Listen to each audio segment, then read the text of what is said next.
Les difficultés d'accès à l'éducation fondamentale et à la formation technique et professionnelle interpellent la conscience collective.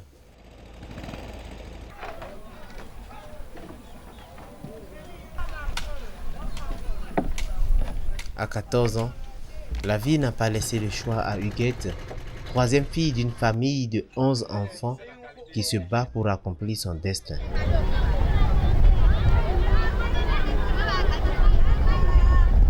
Quand j'ai une petite pirogue qui est un peu gâtée, mes parents ne trouvent pas l'argent pour la réparer. Je traverse avec ce rame, je vais plus, ce rame, je vais avec. Si les ascendants sont sur la voie, de quitter chez moi pour venir ici, il va demander au moins 50 minutes. Puis je dirais en mettant 1 heure. On ne me donne pas l'argent du déjeuner. Du matin au soir, je ne mange pas. Et encore, les documents que les professeurs demandent de faire, on ne me paie pas. Très bien. Le résultat. Comme Huguette, à la quête du savoir, ils sont des milliers d'apprenants béninois à parcourir des kilomètres à jeun, sous le soleil et la pluie, pour trouver au bout du tunnel des enseignants peu qualifiés. Le rapport mondial de suivi sur l'éducation 2016 montre qu'au Bénin, l'enseignement primaire universel ne sera atteint qu'en 2085 et l'achèvement universel du second cycle de l'enseignement secondaire en 2100. Les défis sont donc énormes.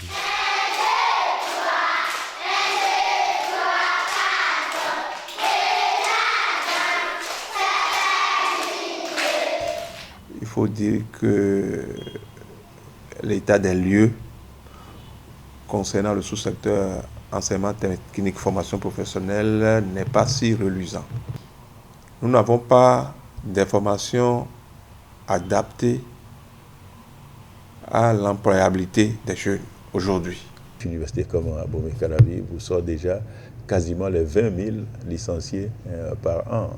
Ça vous montre un peu le rôle des universités par rapport à la force de l'économie du marché. C'est ce déséquilibre qui est perçu comme étant, je dirais,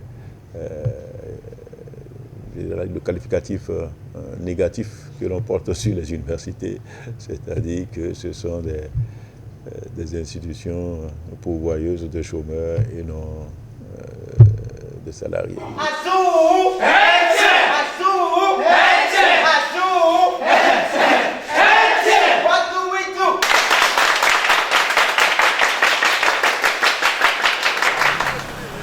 L'enseignement supérieur souffre d'un manque de qualité. Qualité de la formation, qualité des formateurs.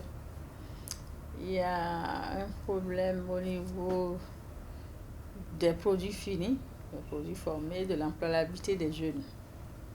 Nous sommes à un taux de croissance des étudiants qui tourne autour de 138% entre 2008 et 2015, alors que les enseignants n'ont progressé que d'à peine 30%. Face à ce tableau sombre, se dresse une lumineuse vision du président Patrice Talon et de son gouvernement qui ambitionne faire de la formation technique et professionnelle le levier du développement. Ce qui est fondamental à noter dans la vision du gouvernement actuel, nous voulons inverser au bout de quelques années quand même la tendance effective enseignement secondaire général, enseignement technique, formation professionnelle. Pour aller à une bonne régulation des flux, le gouvernement a opté pour la création des passerelles. Alors nous, notre vision aujourd'hui, c'est que toutes les communes doivent avoir un centre de formation professionnelle.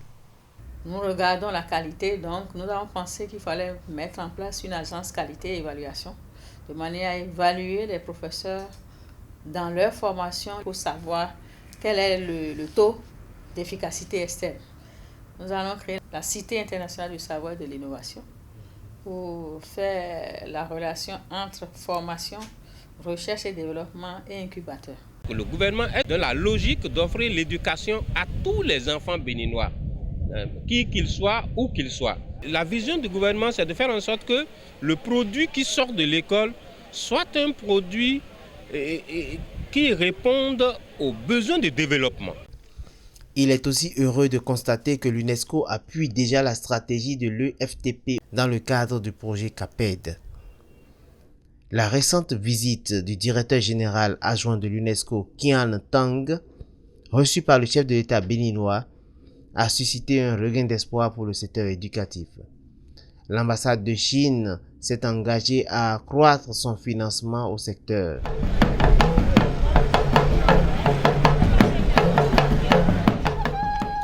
L'espoir est donc permis car aujourd'hui plus que jamais, l'éducation doit se montrer à la hauteur des défis du millénaire, comme ce que propose le centre Songaï à Porto Novo et le PAEFE au nord du Bénin.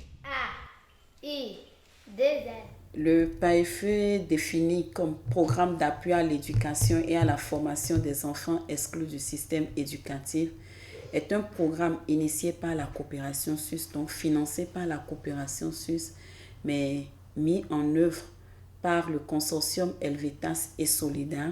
C'est une offre d'éducation alternative bilingue qui s'adresse aux enfants de 9 à 15 ans qui n'ont jamais été à l'école et qui sont déscolarisés précocement.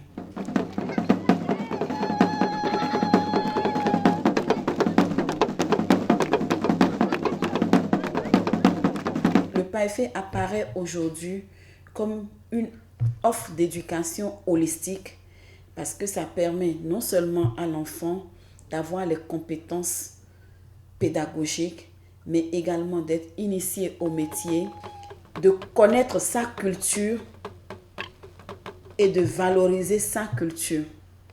Et en plus de tout ça, il apprend sa langue.